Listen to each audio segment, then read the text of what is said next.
Estamos en vivo ya. Que Dios les bendiga a todos los hermanos y hermanas, amigos y amigas que también nos siguen a través de las redes sociales. Les enviamos un abrazo a la distancia. Como siempre, estamos orando y clamando al Señor para que este mensaje pueda ser de mucha bendición para usted y su familia. Así que le invito a abrir su corazón, a disponer su corazón en esta mañana para recibir lo que hoy Dios tiene para nosotros. Y a la iglesia que está hoy acá también, les invito, iglesia, que podamos disponer nuestro corazón para hoy recibir de parte del Señor este mensaje, esta meditación, esta reflexión que Él nos permite tener cada domingo, cada vez que compartimos la palabra del Señor aquí en la iglesia. Siempre, hermanos, es una oportunidad para que Dios nos hable, es una oportunidad para que Dios venga a ministrar nuestra vida, a ministrar nuestro corazón, pero depende de la disposición que nosotros tengamos, depende de lo dispuestos que vengamos nosotros cada día a escuchar la palabra del Señor.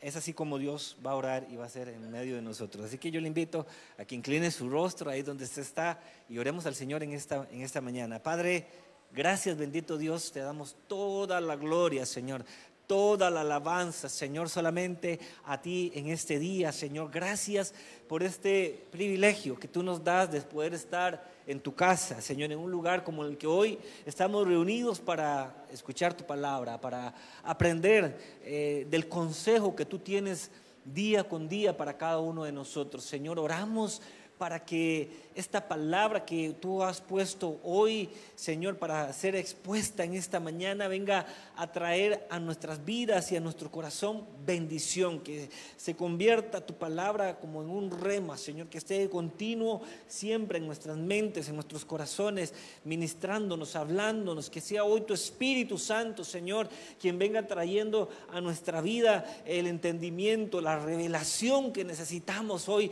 para entender y para comprender lo que tú tienes que tratar hoy con nuestras vidas, Padre Celestial. Que hoy tu palabra corra como ríos de agua viva, que fluya, Señor, en medio de nuestros corazones, y que hoy, Señor, al finalizar el día podamos decir que tú, Señor, has sido bueno y que tu misericordia ha sido derramada sobre nosotros. En el nombre de Cristo Jesús. Amén y amén. Quiero decirles, hermanos, que hoy voy a compartir la primera parte de un mensaje que el Señor me ha regalado en estos últimos días, referente precisamente al galardón que Dios tiene preparado para cada uno de nosotros. Hermanos, todos en algún momento de nuestras vidas, cuando conocimos a Cristo y le reconocimos como el Señor y Salvador de nuestra vida, empezamos una carrera, ¿verdad? Y esa carrera es una carrera hacia la salvación, hacia la vida eterna. Y como toda carrera, al final, cuando lleguemos a la meta, vamos a tener una recompensa. Hay un trofeo, hermanos, hay un galardón que está dispuesto y está preparado para cada uno de nosotros. ¿Cuántos lo creen esta mañana?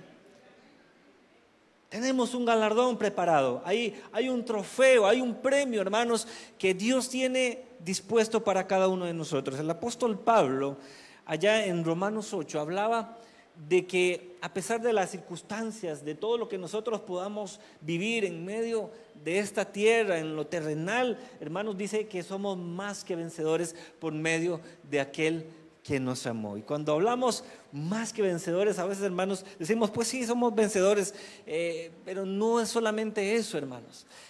La palabra, la frase más que vencedores trasciende más allá de una simple victoria, hermanos. Para ilustrarlo, hay una anécdota que escuché hace algún tiempo y que creo que ilustra muy bien este concepto de lo que significa y de lo que representa ser más que vencedores. Y cuenta la anécdota acerca de un boxeador, yo no sé si usted en algún momento la ha escuchado, que tenía que pelear la pelea más importante de su vida, y esa batalla era contra uno de los enemigos más fuertes, de los contrincantes más fuertes que podía enfrentarse en aquel tiempo, en aquel momento.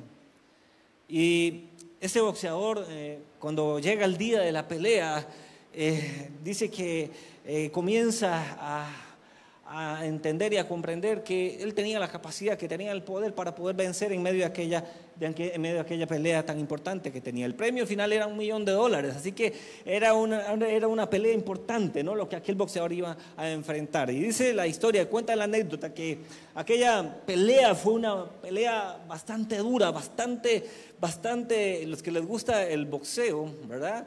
Y los que les gusta este deporte se dan cuenta cómo esto es un deporte que es un deporte duro, ¿no? Es un deporte fuerte, donde se expone mucho el físico. Y aquel boxeador peleó aquella batalla, aquella pelea, y no le fue fácil, no le fue sencillo, al punto que llegaron hasta disputar hasta 15 rounds, ¿verdad? Al final este boxeador logró salir victorioso, todo golpeado. Los que hemos visto algunas películas, ¿verdad?, de boxeadores, por ahí anda una película que ya tiene muchos años, ¿verdad?, de un actor muy famoso.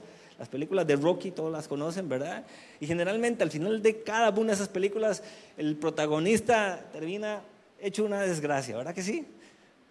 No se reconoce, su rostro irreconocible, golpeado, como decimos aquí popularmente en Costa Rica, hecho una desgracia, ¿verdad? Hecho leña, ¿verdad? Y ese hombre de la historia, el boxeador de la historia, termina esa batalla de esa manera, muy adolorido, golpeado, pero al final había logrado vencer y había logrado ganar aquel cheque por $1.000.000. Cuando llega a su casa en la noche, agotado, cansado, golpeado, vapuleado, toca la puerta y su esposa le recibe. Y apenas su esposa le recibe, mete su mano en el bolsillo, saca el cheque del $1.000.000 y se lo entrega a su esposa y le dice: aquí está el premio que me gané hoy por mi victoria.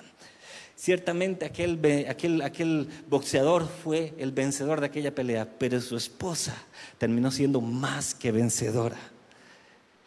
Ahí está la diferencia entre ser un vencedor y ser un más que vencedor. Déjenme decirle algo, iglesia: Cristo ya peleó la batalla, peleó la pelea que tenía que pelear por nosotros en contra de nuestro peor enemigo. Él venció, fue vapuleado, fue golpeado, fue humillado, hermanos, fue muerto en una cruz, pero esa victoria Él ya la ganó ahí, hermanos, y ahora Él viene a entregar esa victoria en nuestras manos. Y es por eso que hoy usted y yo somos más que vencedores en Cristo Jesús.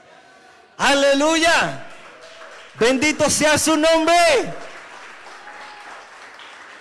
¿Entendemos ahora lo que significa ser más que vencedor?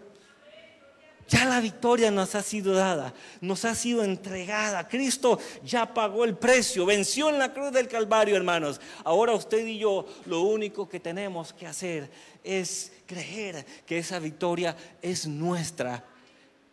Creer que ya Él venció por nosotros. Y déjenme decirle, hermanos, que si logramos entender esto, que si logramos comprender esto, vamos al final a obtener las promesas, los galardones que Dios tiene preparados para nosotros. En Apocalipsis, a partir del capítulo 2, y específicamente en el capítulo 2 y capítulo 3, Dios a través de Juan da una revelación para la iglesia. Ahí, y se mencionan específicamente 7 iglesias. Yo no sé si usted en algún momento ha escuchado las 7 iglesias de las que hablan en el Apocalipsis. Y son mensajes que, si bien es cierto, en aquel momento específico fueron mensajes para iglesias determinadas, ubicadas en ciertas ciudades específicas, ese mensaje sigue estando presente, sigue estando vigente al día de hoy. Porque, hermanos, cuando usted y yo podemos tener la oportunidad de escudriñar el Apocalipsis, nos damos cuenta de que hay mucho simbolismo, ¿no? Y que mucha de la profecía que viene ahí sigue vigente, y aunque algunas cosas se han cumplido, otras están por cumplirse, hermanos, este mensaje a las 7 iglesias sigue estando vigente hoy, porque la palabra de Dios, hermanos, trasciende más allá de un momento, de un tiempo, de una época, sigue trascendiendo hasta el día de hoy. Y lo que Dios viene a hablar a estas 7 iglesias del Apocalipsis, hermanos, es una realidad que hoy todavía se sigue viviendo en la iglesia de hoy en día, de nuestros tiempos, en la iglesia de nuestros tiempos. Y es por eso que yo quiero compartir, hermanos, y como les decía, esta es la primera parte apenas de ese mensaje. Quiero compartir respecto a cada uno de estos mensajes que Dios viene a declarar a cada una de estas 7 iglesias. Y cuando el Señor me regalaba esa palabra y comenzaba a estudiar, me llamó la atención algo, que al final de cada uno de los mensajes que Dios viene y declara para cada una de estas iglesias, venía una promesa para aquellos que lograban salir victoriosos en medio de lo que Dios demandaba en ese momento para cada una de las iglesias. Por eso es que he titulado el mensaje de hoy, Al que venciere. ¿Qué es la recompensa? ¿Cuál es la recompensa, hermanos? Para aquellos que decidimos luchar, pelear hasta el final, hasta alcanzar la victoria. La Biblia, hermanos, nos llena de promesas maravillosas. Hay miles de promesas en la Biblia a las que ustedes y yo podemos echar mano y reconocer que son como parte del premio, del galardón que vamos a recibir. Pero estos 7 mensajes a estas 7 iglesias nos dan 7 recompensas para aquellos que logran al final esa victoria que Dios ya ha ganado por cada uno de nosotros. Así que le invito a que vayamos a Apocalipsis capítulo 2 y vamos a leer versículo 7. Este primer mensaje que está aquí en el capítulo 2 es un mensaje que viene Dios a declarar a la iglesia en Éfeso, ¿verdad? Y como les decía ahora al principio, cada mensaje tiene algo en lo que Dios viene a confrontar a cada una de estas iglesias. Hay como 2 iglesias de ellas que Dios viene más bien a resaltar sus cosas buenas, viene a resaltar lo bien que están haciendo algunas cosas, pero generalmente Dios viene y confronta a la mayoría de estas iglesias. Pero al final, como les decía, Él decía al que venciere, ¿verdad? Y quiero que leamos el versículo 7, ahí en el Apocalipsis capítulo 2. Dice así la palabra del Señor. Recuerde, este es el mensaje a Éfeso. Dice: el que tiene oído, oiga lo que el Espíritu dice a las iglesias. Al que venciere, le daré comer del árbol de la vida, el cual está en medio del paraíso de Dios. Primera promesa que podemos encontrar. ¿Cuántos desearan hacer suya esa promesa y creerla en esta mañana? Al que venciere, le daré de comer del árbol de la vida, el cual está en medio del paraíso de Dios. Recuerda, hermanos, que en el Apocalipsis encontramos mucho simbolismo, ¿no? Y ya vamos a hablar un poquito de esta promesa, pero cuando leemos acerca del mensaje que Dios declara a Éfeso, nos damos cuenta que sí, hay una promesa para los que vencen, pero hay un requisito, hermanos. Hay algo que Dios demanda de la iglesia de Éfeso y que sigue demandando a nosotros si que realmente queremos un día alcanzar esa promesa que Dios tiene para nosotros. Y lo que Dios demanda básicamente a la iglesia de Éfeso, ya lo vamos a leer, es recuperar ese primer amor que había perdido la iglesia en aquel momento. En el versículo 2, en Apocalipsis 2, dice así: yo conozco tus obras. Y pongan atención a esto, hermanos. Cada vez que Dios habla a una de las iglesias, cada mensaje que Él dirige a una iglesia, a cada una de las iglesias, Él viene y empieza a declarar siempre las mismas palabras. Lo primero que les dice es: yo conozco tus obras. En otras palabras, lo que Dios le está declarando a las iglesias es: ustedes no pueden ocultarse de mí. Yo conozco sus corazones, conozco la profundidad de sus corazones. Ustedes podrían estar reflejando una cosa diferente, pero yo conozco quiénes son realmente ustedes. Cuando Dios declara esto, hermanos, nos llama a meditar en que, hermanos, por más que nosotros queramos, por más que nosotros nos esforcemos, nosotros no podemos ocultar nada a Dios, porque Él conoce las profundidades de nuestro corazón. Y Dios comienza a decir: yo conozco tus obras. Oiga, mire lo que le dice el Señor. Yo conozco tus obras, y yo te conozco. Yo conozco tu arduo trabajo y paciencia, y que no puedes soportar a los malos, y que has probado a los que dicen ser apóstoles y no lo son, y los has hallado mentirosos, y has sufrido, y has tenido paciencia, y has trabajado arduamente por amor de mi nombre, y no has desmayado. Ojo lo que el Señor hace, ¿no? Dios comienza y les dice, miren, oiga, estoy orgulloso de ustedes. Qué bien lo que están haciendo. Oiga, ustedes no soportan a los malos. Vienen y prueban a los que dicen ser apóstoles y no lo son. Has hallado mentirosos aquellos que han dicho y se han llamado apóstoles y no lo son. Has sufrido, has tenido paciencia, has trabajado arduamente por mi nombre. Y qué bonito que se siente cuando Dios nos habla de esa manera, ¿verdad?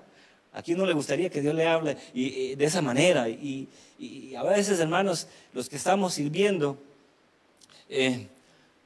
muchas veces cometemos el error de creer de que nosotros dependemos de lo que la demás gente nos diga, los halagos que puedan darnos. Pero cuando nosotros servimos a Dios, hermanos, debemos entender de que cada cosa que hacemos para Él, la hacemos por pura gracia y misericordia, y que nada de lo que hacemos, ni nada de lo que nosotros podemos desarrollar para Dios, realmente, hermanos, necesitamos que alguien nos motive para hacerlas, porque lo que estamos haciendo para Dios lo hacemos para Él. Sin embargo, qué lindo cuando Dios nos habla, ¿no? Cuando Dios nos dice, oiga, qué bien que estás trabajando, lo estás haciendo muy bien. Pero después de que Dios les declara esto, en el versículo 4, Dios les dice algo. Y Él les dice, todo muy bien, pero tengo una cosa contra ti. Tengo una cosa contra ti, que has dejado tu primer amor. Recuerda, por tanto, de dónde has caído y arrepiéntete y haz las primeras obras, por si no vendré pronto a ti. Oiga, y quitaré tu candelero de su lugar si no te hubieres arrepentido. Qué fuerte esto, ¿no? Dios les dice a la iglesia de Éfeso, qué bien que están trabajando. Ustedes están haciendo un buen trabajo, pero tengo una cosa contra ustedes. Han perdido el primer amor. Hermanos, los que servimos acá en la iglesia, los que sirven al Señor aquí en la iglesia, muchas veces caemos en la misma condición en la que cayó la iglesia de Éfeso. Y vaya que estamos trabajando a veces bien, y vaya que nos estamos esforzando por lo que hacemos. Hermanos, pero hoy más que nunca, Dios nos está llamando a meditar en las motivaciones que tenemos nosotros para hacer lo que hacemos para Dios. La iglesia de Éfeso había perdido la verdadera motivación, la que era realmente válida para hacer lo que hacían para Dios. Ellos estaban sirviendo, pero habían perdido su primer amor. ¿Cuántos de los que estamos acá recuerdan sus primeros días cuando vinieron a los pies de Cristo? ¿Usted recuerda cuando usted vino a los pies de Cristo? En ese momento en el que usted comenzó a dar sus primeros pasos, ese momento en el que Cristo vino a tu vida, te levantó, te restauró, te sanó, te salvó, te redimió.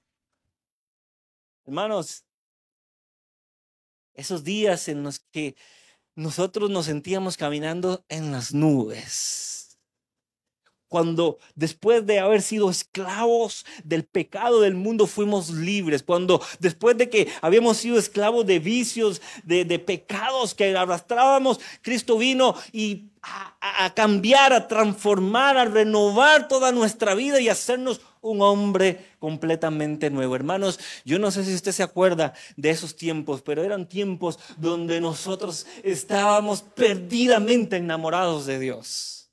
Y donde quiera que íbamos, donde quiera que estábamos, hablábamos de lo que Dios había hecho en nuestra vida. Y todo lo que hacíamos para Dios lo hacíamos porque queríamos corresponder a ese amor que Él había derramado sobre nosotros. Los que son casados, ¿recuerdan sus primeros días como matrimonio? Todo era amor por todo lado. Fluía por todo lado el amor en todo momento, ¿verdad que sí? Y lo que hacíamos, todo lo que hacíamos para nuestra pareja, lo hacíamos inspirados por ese amor que teníamos hacia ella, ¿no? Pero con el pasar de los años, como que eso se va perdiendo, ¿verdad? Y entonces a veces caemos en el error de hacer lo que hacemos para nuestra familia, para nuestra pareja, ya no tanto inspirados por ese amor, sino a veces lo hacemos por una responsabilidad que sentimos de cumplir, con traer alimento a nuestra casa, con suplir lo que necesita mi cónyuge, pero muchas veces ya ese amor que sentíamos en los primeros días con nuestra esposa, con nuestro esposo, resulta que ya no es esa motivación principal. Y eso nos ocurre a nosotros a veces como iglesia. Nos ocurre. Por eso yo quiero invitar hoy a los que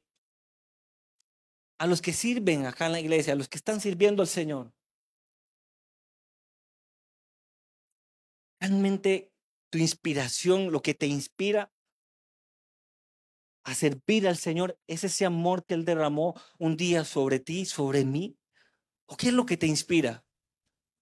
¿Estás sirviendo quizás por un compromiso, y qué bien que estés sirviendo, hermanos? Y qué bueno que sirvamos al Señor. Y qué bueno que nos esforcemos. Y qué bueno que muchas veces, a veces, tengamos que sufrir por causa del servicio a Dios. Y claro que Dios se place en eso. Pero Dios se place en eso siempre y cuando nuestro primer amor esté ahí siempre presente en nuestra vida. Si usted se levanta cada mañana para venir a la iglesia, cada domingo, cada jueves que usted se levanta o viene aquí a la iglesia, se prepara para venir a la iglesia a servir a Dios, ¿qué es lo que lo motiva a usted a prepararse, a alistarse, a decir voy a ir a servir a Dios? No voy a ir porque tengo una responsabilidad, tengo que cumplir. Si no, el pastor me pasa por las armas. No ya sé que me vayan a poner en disciplina. ¿Cuál es tu motivación? ¿O es acaso que usted, cada domingo que va a servir al Señor, usted se levanta y usted dice, voy a servir al amado, al amor de mi vida, aquel que me rescató, que me salvó, que me libertó, que me levantó, que me sacó de donde estaba, me dio una nueva vida? ¿Será que esa es nuestra motivación diaria? Eso es lo que Dios le confrontaba, lo que Dios le reclamaba a Éfeso era eso. Déjenme decirle, hermanos, que aquellos que servimos al Señor, si nuestra motivación no es otra más que la gracia y la misericordia y el amor que Dios ha derramado sobre nosotros, nuestro servicio no sirve de nada. No sirve de nada. Mejor es que hagamos un alto en nuestra vida, hagamos una pausa en nuestro servicio y comencemos a buscar cómo regresar a ese primer amor. Y ya cuando estés ahí, entonces puedas decir, ahora sí, voy a regresar a servirle a Él. Porque hermanos, miren lo que Dios viene y les declara a la iglesia en Éfeso y les dice, tienen que arrepentirse, tienen que volverse nuevamente a ese primer amor, porque si no, yo voy a venir pronto a ustedes y voy a quitar el candelero de su lugar. Y eso habla, hermanos, de que Dios va a quitar ese lugar que Él había establecido para ti y para mí, lo va a hacer a un lado. Hermano, qué duro. Sí es duro. Pero si nosotros nos esforzamos cada día por mantenernos en ese primer amor, por no perder ese primer amor, déjeme decirle algo.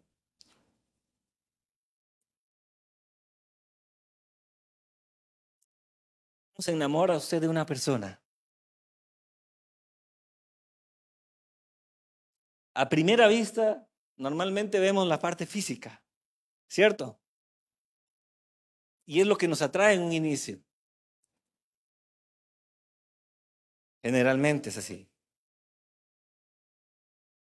Pero, ¿cómo es que nos vamos enamorando más y más de esa persona?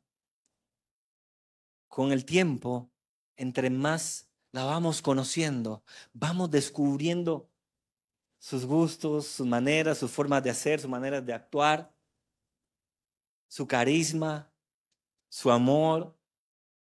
Y entre más tiempo pasemos con ella, más le vamos conociendo, ¿no? Y entre más le conozcamos, más nos enamoramos. Es exactamente lo mismo que pasa con Dios. A veces estamos tan ocupados sirviendo a Dios, que no nos alcanza el tiempo siquiera para pasar tiempo con Él. A veces tenemos nuestras agendas tan saturadas, hermanos, que ya no tenemos tiempo para pasar un momento, un tiempo con Dios.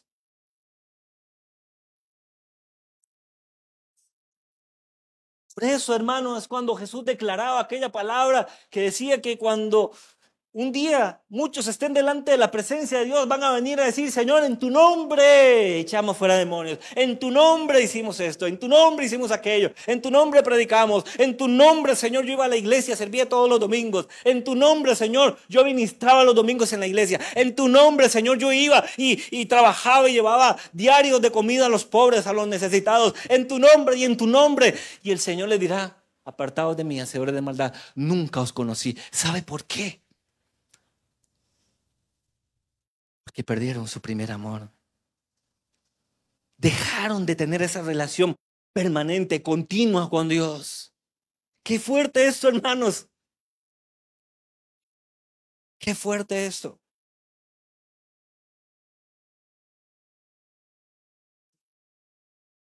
Ese árbol de la vida que es prometido a aquel que venciere. Aquellos que buscan cada día fomentar y alimentar esa relación con Dios continua, permanentemente, hermanos. Ese árbol de la vida es Cristo. Jesús dijo: yo soy la vid, vosotros sois los pámpanos. Es Cristo mismo que se ofrece a nosotros para cada día, hermanos, irlos dando más y más de Él, conociendo, alimentándonos más de Él, renovando nuestra vida, fortaleciéndonos, revelándose a nosotros. Esa es la promesa para el que vence.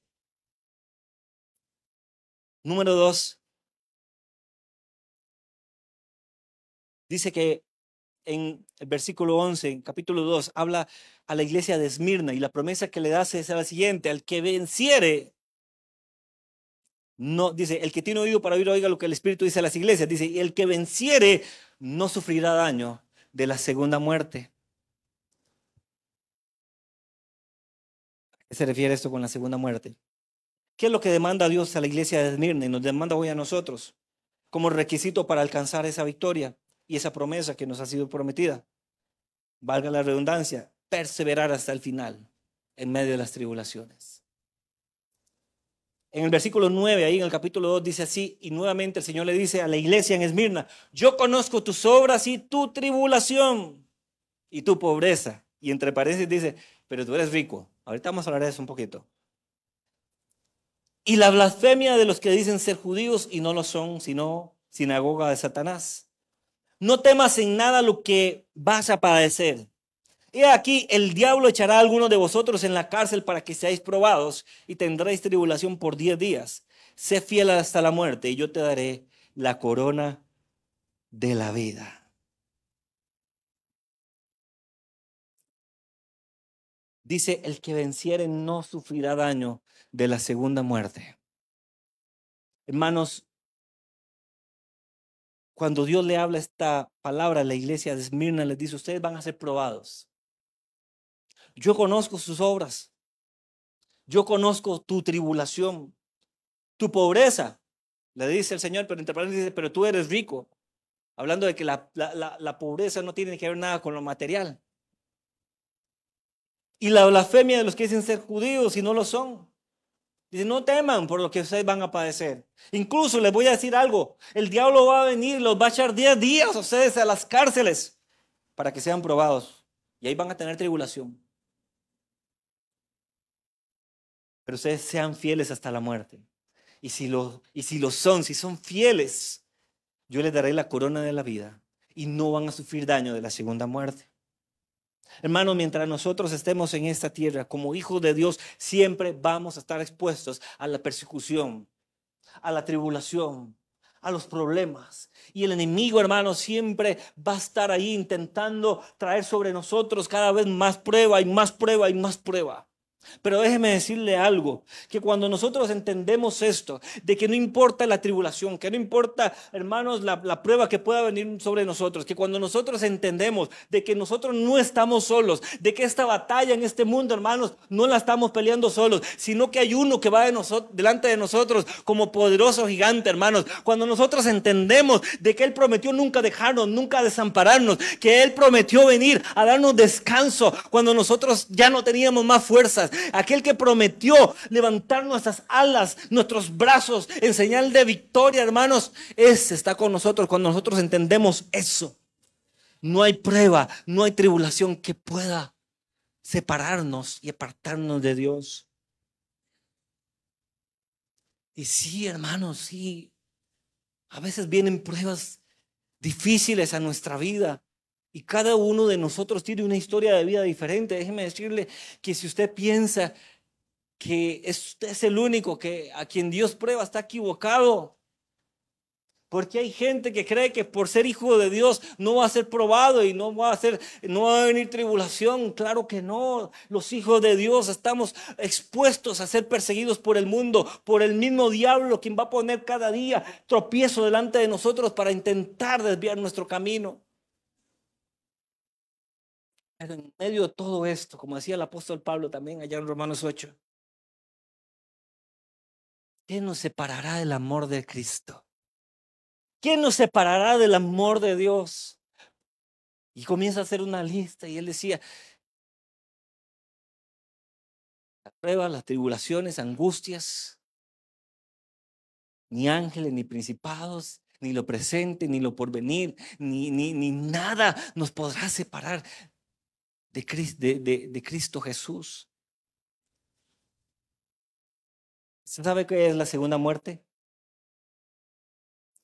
Ya esto lo hemos enseñado y compartido en otras ocasiones, pero la segunda muerte habla, hermanos, de esa separación eterna del hombre con Dios. Así como la vida eterna es la comunión eterna del hombre con Dios, la muerte eterna es la separación eterna del hombre y Dios. Y la promesa para aquellos que permanecen, que no se doblegan ante las tribulaciones, ante las pruebas en este mundo, es que esa segunda muerte no va a tener efectos sobre ellos.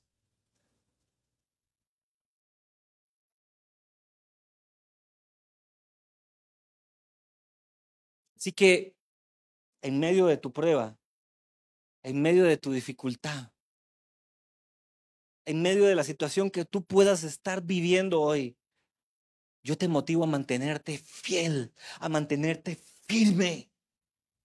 No decaigas.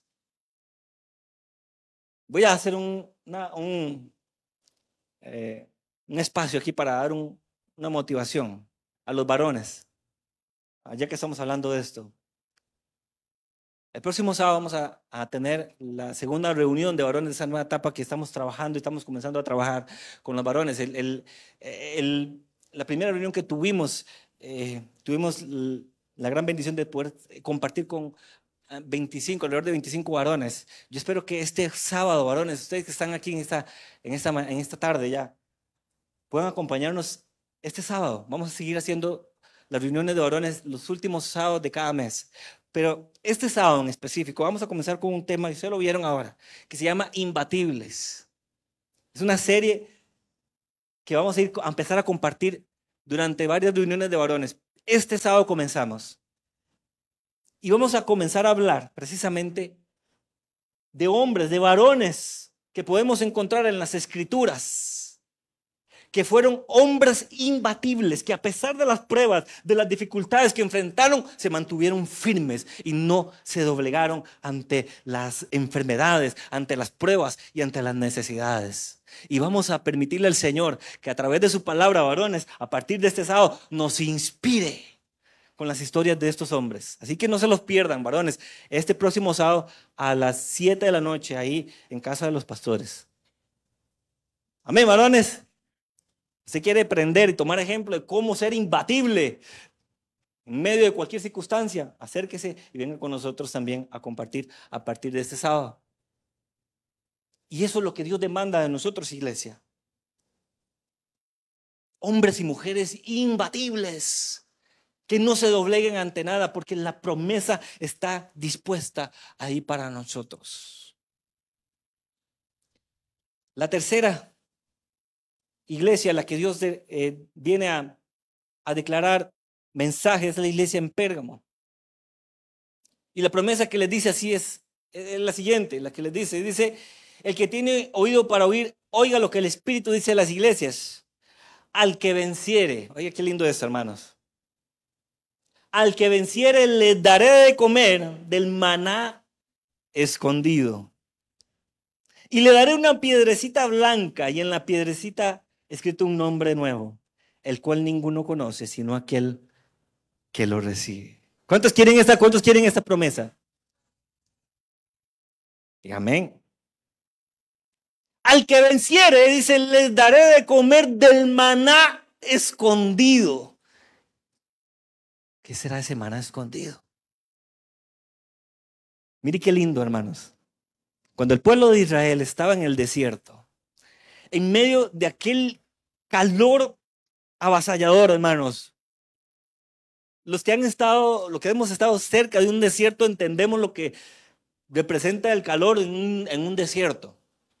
Yo no he estado específicamente en un desierto, pero he estado así a la par, cerca de los límites de un desierto. Y es un calor insoportable. Bueno, el pueblo de Israel estaba en este desierto, en medio de aquella soledad que había y la que hay en los desiertos y aquella, hermanos, escasez de todo, de agua, de alimento, de todo. Y en medio de aquello, hermanos, en medio de aquel desierto, todos en algún momento hemos escuchado la historia cómo Dios les envía alimento y les hace llover maná, alimento del cielo, para proveerles lo que ellos necesitaban para enfrentarse a aquel desierto que tenían que enfrentar, en el que estaban. Ese maná era un alimento especial que Dios había derramado sobre el pueblo de Israel en aquel tiempo. No había nada similar a eso, no existía eso. Y Dios hizo llover y cada día Dios les daba lo necesario.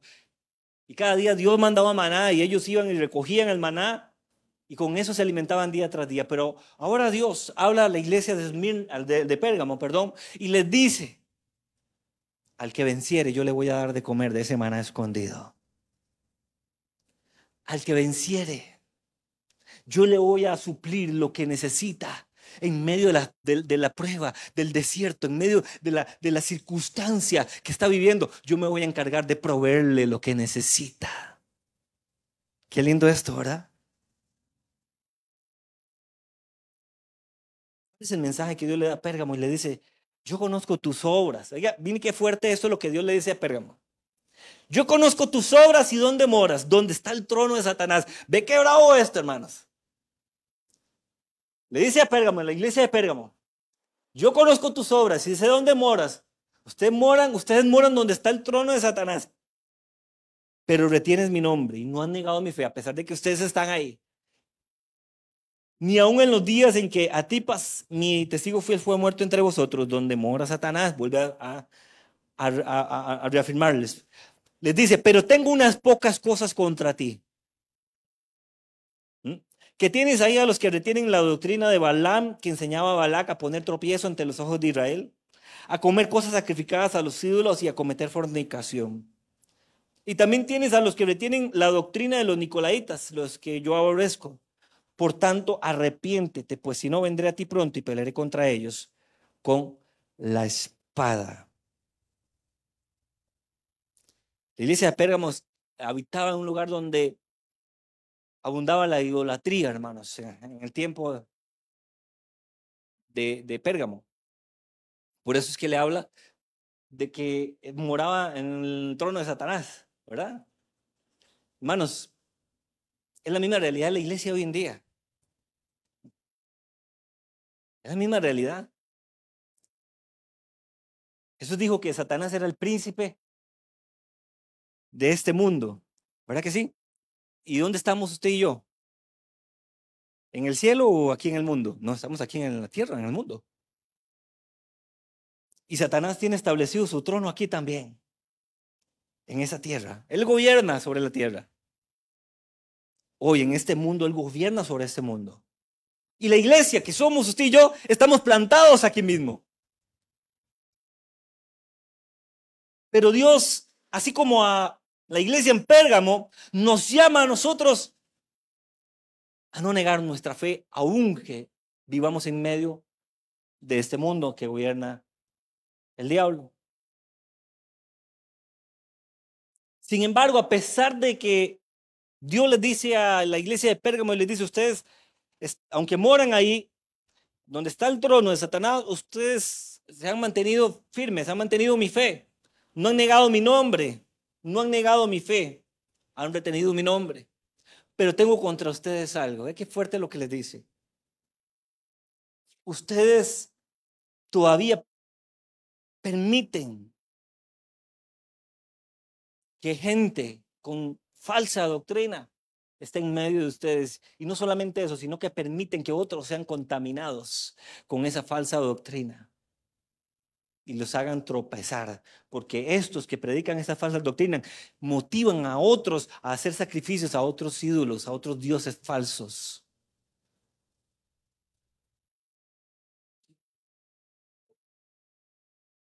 ¿Sabe cómo se llama eso, hermanos? Eso que hay muchas veces dentro de las iglesias, que a veces están ahí y que la iglesia no trata con eso, sabiendo que no está bien, que no está correcto. Eso se llama anatema. Es algo que está contaminando la iglesia. Y cuando hablo de la iglesia en general, no hablo de la iglesia local, como estamos hablando ahorita, como estamos aquí en MMR, estoy hablando de la iglesia en general. Hermanos, hoy la iglesia de Cristo lamentablemente se ha contaminado con mucha falsa doctrina y falsos maestros, y aún así ahí están y los retienen. Por eso es que muchas iglesias han caído en la apostasía, enseñando doctrinas de demonios, como decía la palabra. Hermanos, qué triste es ver hoy en día iglesias donde están enseñando doctrina que es contraria a la sana doctrina que nos enseña la palabra. Y muchos hombres y mujeres están cayendo en el engaño de estos falsos maestros. Hombres y mujeres que en un momento estuvieron en un buen camino y hoy están apartados de la verdad porque se han dejado llevar por las enseñanzas y las falsas doctrinas de estos hombres. Hermanos, ¿sabe qué? Como iglesia nosotros tenemos que pararnos firmes. Y no podemos hacernos de la vista gorda. Yo no sé si esto es un término que se utiliza en otros países, ¿verdad? La vista gorda. No podemos pasar a dejar, vamos a ver, pasar desapercibido lo que está ocurriendo en el mundo con la iglesia. Usted y yo somos llamados a ser atalayas somos llamados a denunciar, hermanos, aquellas doctrinas que no están de acuerdo a la sana doctrina de la palabra.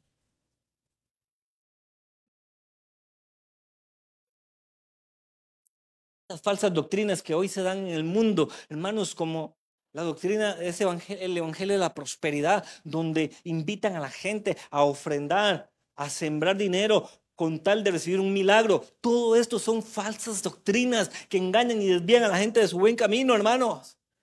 Y nosotros como iglesia tenemos que denunciarlo, no podemos callarlo, tenemos que predicar, tenemos que enseñar acerca de esto, tenemos que denunciar a aquellos que están desviando al pueblo de Dios del camino correcto.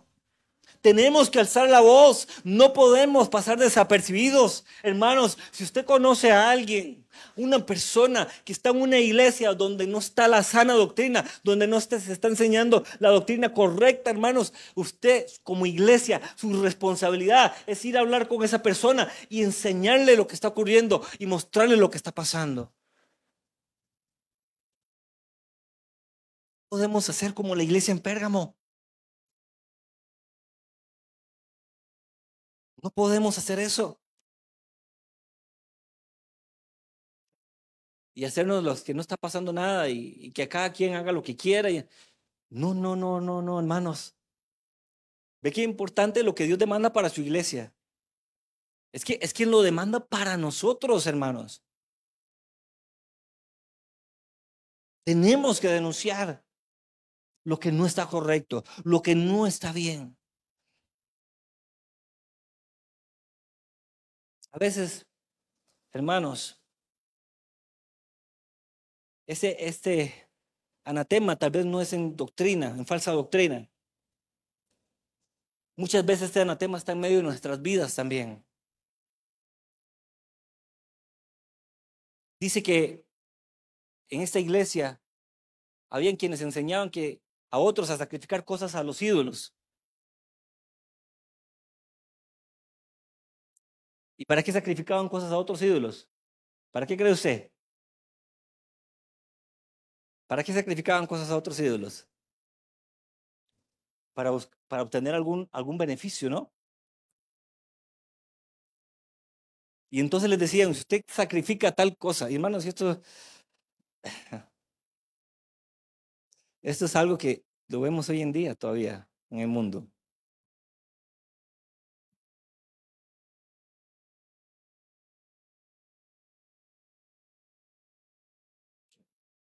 Esto es fuerte, hermanos, lo que voy a decir, pero nosotros somos llamados a denunciar esto, hermanos, también, para que otros puedan entender y conocer. Costa Rica, el 2 de agosto se celebra el Día de la Virgen de los Ángeles. Y muchos hacen peregrinación hacia la ciudad de Cartago, que es donde está la basílica, para ir a entregar una petición a lo que ellos llaman la negrita, o la Virgen de los Ángeles.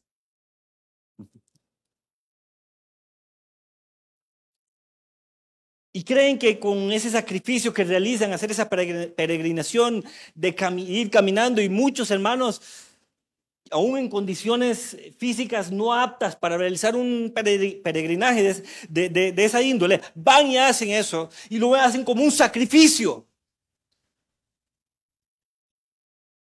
para intentar obtener,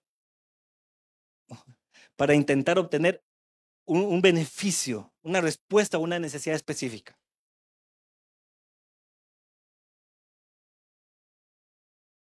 Déjeme decirle que nadie puede llenar nuestras necesidades mejor de lo que Dios lo hace. Y Dios muchas veces lo único que demanda de nosotros es fidelidad nada más a Él.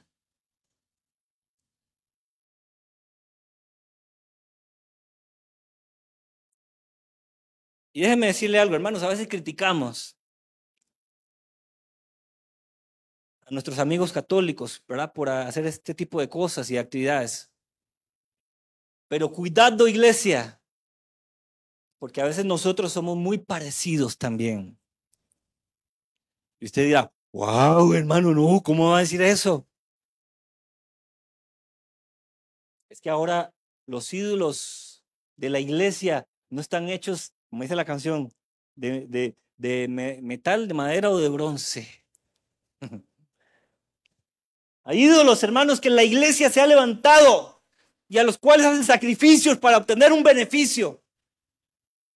Y esos ídolos ahora, hermanos, como les decía, no son ídolos de yeso, ni de madera, ni de metal. Son ídolos, hermanos, que la iglesia misma ha entronado en sus corazones y le rinden tributo. Hay quienes han hecho de sus trabajos un Dios y viven esclavizados por el trabajo, porque creen que el trabajo les va a dar lo que necesitan. Déjeme decirle algo, lo que usted y yo necesitamos, lo que usted y yo requerimos en esta vida, ¿sabe quién lo provee? Lo provee Dios. Él es el que da el maná escondido, Él es el que suple, el que provee cuando nosotros permanecemos en fidelidad a Él. Solamente Él, hermanos. Usted quiere ese maná escondido, sea fiel a Dios. Está bien que usted desee y que usted anhele cumplir sus metas aquí en esta tierra, pero déjeme decirle algo, lo que usted y yo podamos tener o alcanzar o necesitar en esta tierra solamente proviene de Dios.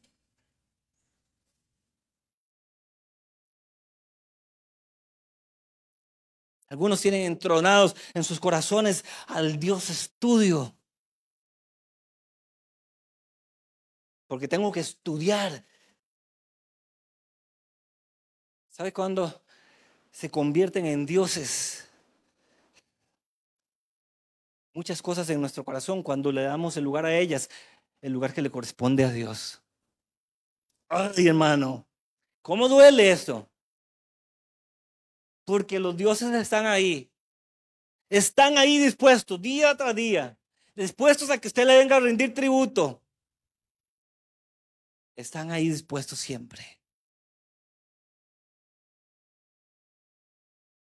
Pero cuando usted y yo somos fieles a Dios, al que venciere, yo le daré de comer del maná escondido. Y dice, y no solamente eso, sino que también le daré una piedrecita blanca, y en la piedrecita escrito un nombre nuevo, el cual nadie conoce, sino aquel que le recibe. Esa piedrecita, van haciendo una historia. Y hoy terminando con esto, para continuar el próximo domingo con el mensaje. Esa piedrecita blanca de la que habla la palabra de Dios era una piedrecita que hacía referencia a una piedrecita preciosa que estaba en el efod, en una tabla que le ponían al efod de los sumos sacerdotes. Era una piedrecita blanca, era una piedra blanca. Y dice que se creía que esa piedra tenía inscrito eh, el nombre impronunciable de Dios, que es Yahvé. Qué interesante eso. Y esa piedrecita era blanca porque representaba la santidad de Dios. Ujú. Así que ahora Dios viene y le habla a la iglesia en Pérgamo y le dice, si ustedes permanecen fieles a mí, yo les voy a dar del maná escondido, pero no solamente eso, sino que también les voy a dar una piedrecita blanca. Y en esa piedrecita blanca, un nombre que nadie conoce, sino aquel que lo recibe. Eso habla de la santidad de Dios que va a ser impuesta en nuestra vida, hermanos y hermanas. El conocimiento de Dios en nuestra vida. Eso es lo que habla precisamente cuando dice que Él nos dará una piedrecita blanca, habla del conocimiento de Dios, de la revelación de Dios, de la santidad de Dios a nuestra vida.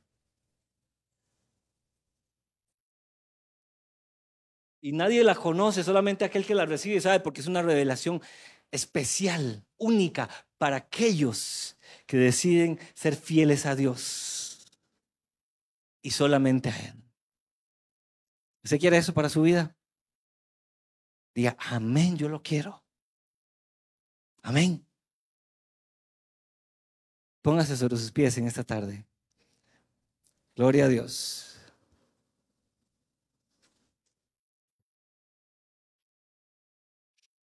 Hermanos, les decía hace un momento que Dios ya nos ha dado la victoria a nosotros. Y esos primeros 3 mensajes que Dios declara a las iglesias y que hoy nos habla a nosotros, hermanos, nos llaman a meditar en medio de nuestras vidas, en medio de nuestros corazones. ¿Qué ha pasado con ese primer amor en nuestras vidas? ¿Qué ha pasado con ese amor que nació hace algunos años, hace algún tiempo, en el momento que vinimos a los pies de Cristo? ¿Qué ha pasado con ese amor? Con esa relación nuestra con Dios. ¿La hemos descuidado? ¿La hemos dejado de un lado? ¿O será que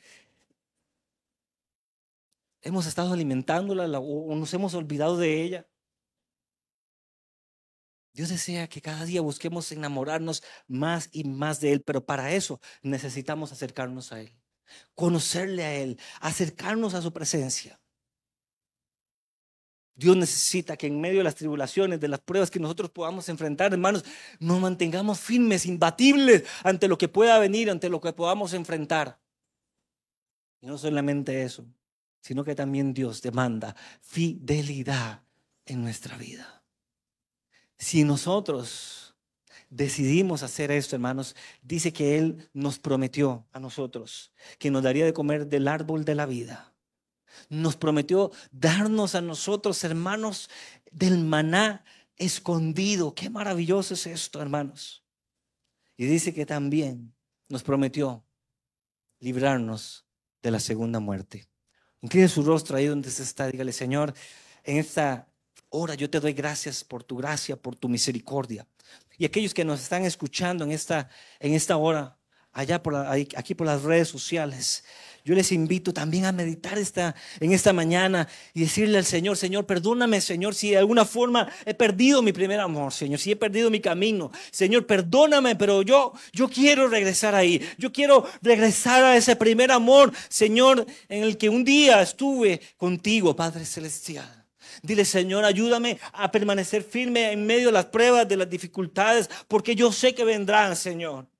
Señor, ayúdame a serte fiel en medio de cualquier circunstancia, que aunque vengan las necesidades, que aunque venga la situación difícil que viene a agobiarme, que viene a robarme la paz, Señor, yo pueda permanecer fiel a ti, sin desviar mi camino, creyendo que solamente tú y nadie más que tú dará la respuesta a mi vida. Dile al Señor en esta mañana: Señor, yo quiero comer un día del árbol de la vida. Dile: Señor, yo quiero disfrutar de ese maná escondido que tú tienes preparado para mi vida. Dile al Señor: Señor, yo quiero un día disfrutar de esa vida eterna que tú tienes preparada para mí. Ayúdame, Señor, fortaléceme, anímame, Señor, y no dejes que mis rodillas caigan doblegadas ante el enemigo, Señor. Dile: dale las fuerzas, dame la fortaleza que día a día necesito para salir victorioso. Dile: gracias, Señor, porque yo sé que tú has vencido por mí en esa cruz y que yo hoy, por esa victoria, Señor, soy más que vencedor en ti. En el nombre de Cristo Jesús. Amén y amén. Denle un aplauso a Cristo. Aleluya. Bendito sea el nombre del Señor. Pastor.